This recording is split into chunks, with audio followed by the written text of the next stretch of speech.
ನಮಸ್ಕಾರ, welcome to VSK Karnataka recipes. ಇವತ್ತು ಒಂದು ಹೊಸ ರೀತಿಯ ಮೊಟ್ಟೆ ಮಸಾಲವನ್ನು ಮಾಡಿಕೊಳ್ಳೋಣ. ಈ ರೆಸಿಪಿಯನ್ನು ಚಪಾತಿ, ಪರೋಟ ಮತ್ತು ರೊಟ್ಟಿಯೊಂದಿಗೆ ಸವಿಯಿರಿ, ತುಂಬಾ ಚೆನ್ನಾಗಿರುತ್ತದೆ. ಬನ್ನಿ ಮಾಡುವ ವಿಧಾನವನ್ನು ನೋಡೋಣ. ನಮ್ಮ ವಿಡಿಯೋ ಫಸ್ಟ್ ಟೈಮ್ ನೋಡುತ್ತಿದ್ದರೆ ತಪ್ಪದೇ ಚಾನಲ್ ಅನ್ನು ಸಬ್ಸ್ಕ್ರೈಬ್ ಮಾಡೋದನ್ನ ಮರಿಬೇಡಿ ಮತ್ತು ಫೇಸ್ಬುಕ್ ಪೇಜ್ ಫಾಲೋ ಮಾಡಿ. ಮೊದಲು ಫ್ರೈ ಪ್ಯಾನ್ ನಲ್ಲಿ ಸ್ವಲ್ಪ ಎಣ್ಣೆಯನ್ನು ಹಾಕಿಕೊಳ್ಳಿ. ಈಗ ಇದಕ್ಕೆ ಕಟ್ ಮಾಡಿದ ಒಂದು ಈರುಳ್ಳಿಯನ್ನು ಹಾಕಿಕೊಂಡಿದ್ದೇನೆ. ಈಗ ಈರುಳ್ಳಿಯನ್ನು ಚೆನ್ನಾಗಿ ಫ್ರೈ ಮಾಡಿಕೊಳ್ಳಿ. ಈಗ ಇದರ ಜೊತೆ 2 ಕಟ್ ಮಾಡಿದ ಟೊಮೆಟೊ ಹಾಕಿಕೊಳ್ಳಿ. ಇವುಗಳನ್ನು ಸಹಿತ ಚೆನ್ನಾಗಿ ಫ್ರೈ ಮಾಡಿಕೊಳ್ಳಿ.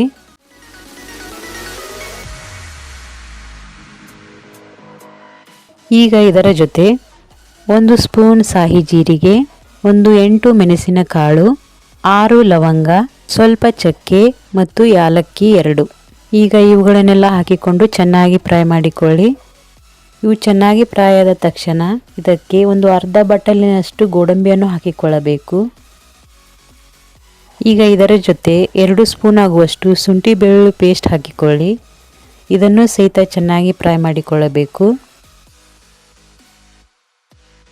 ಈಗ ಇದನ್ನೆಲ್ಲ ಒಂದು ಮಿಕ್ಸಿ ಜಾರಿಗೆ ಹಾಕಿಕೊಳ್ಳಿ.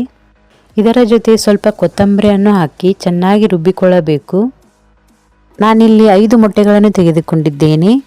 ಈ ರೀತಿ ಕಟ್ ಮಾಡಿಕೊಳ್ಳಿ. ಈಗ ಒಂದು ಪಾತ್ರೆಯನ್ನು ತೆಗೆದುಕೊಂಡು ಅದರಲ್ಲಿ ಒಂದು 5 ಸ್ಪೂನ್ ಆಗುವಷ್ಟು ಎಣ್ಣೆಯನ್ನು ಹಾಕಿಕೊಳ್ಳಿ. ಎಣ್ಣೆ ಚೆನ್ನಾಗಿ ಕಾಯ್ದ ತಕ್ಷಣ ಸ್ವಲ್ಪ ಜೀರಿಗೆಯನ್ನು ಹಾಕಿಕೊಳ್ಳಿ. ಈಗ 2 ಕಟ್ ಮಾಡಿದ ಈರುಳ್ಳಿಯನ್ನು ಹಾಕಿಕೊಂಡಿದ್ದೇನೆ. ಈಗ ಇದನ್ನು ಚೆನ್ನಾಗಿ ಫ್ರೈ ಮಾಡಿಕೊಳ್ಳಬೇಕು.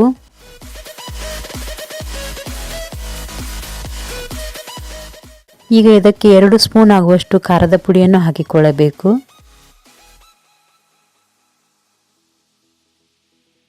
ಈಗ ಇದಕ್ಕೆ 1 ಗ್ಲಾಸ್ನಷ್ಟು ನೀರನ್ನು ಹಾಕಿಕೊಳ್ಳಿ.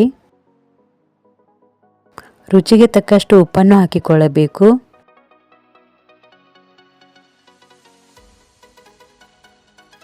ಧನಿಯಾ ಪುಡಿ 1 ಸ್ಪೂನ್, ಸ್ವಲ್ಪ ಅರಿಶಿನ.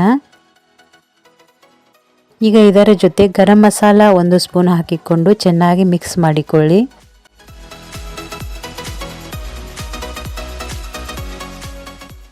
ಈಗ ಆಗಲೇ ರುಬ್ಬಿದಂತಹ ಮಸಾಲೆಯನ್ನು ಹಾಕಿಕೊಳ್ಳಬೇಕು.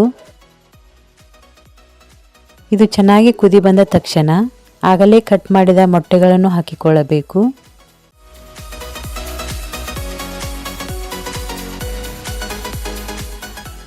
ಈಗ ಇದಕ್ಕೆ ಸ್ವಲ್ಪ ಕಟ್ ಮಾಡಿದ ಕೊತ್ತಂಬರಿಯನ್ನು ಹಾಕಿಕೊಳ್ಳಿ.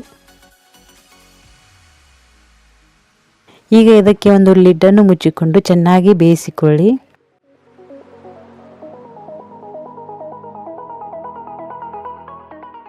ಈಗ ರುಚಿಯಾದ ಮೊಟ್ಟೆ ಮಸಾಲ ಸವಿಯಲು ಸಿದ್ಧವಾಗಿದೆ.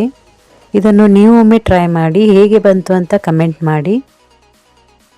ಈ ರೆಸಿಪಿ ನಿಮಗೆ ಇಷ್ಟವಾದರೆ ಚಾನಲನ್ನು ಸಬ್ಸ್ಕ್ರೈಬ್ ಮಾಡಿ, ಫೇಸ್ಬುಕ್ ಪೇಜ್ ಫಾಲೋ ಮಾಡಿ. ಮತ್ತೆ ಹೊಸ ರೆಸಿಪಿಯೊಂದಿಗೆ ಬರುತ್ತೇನೆ. ನಮಸ್ಕಾರ.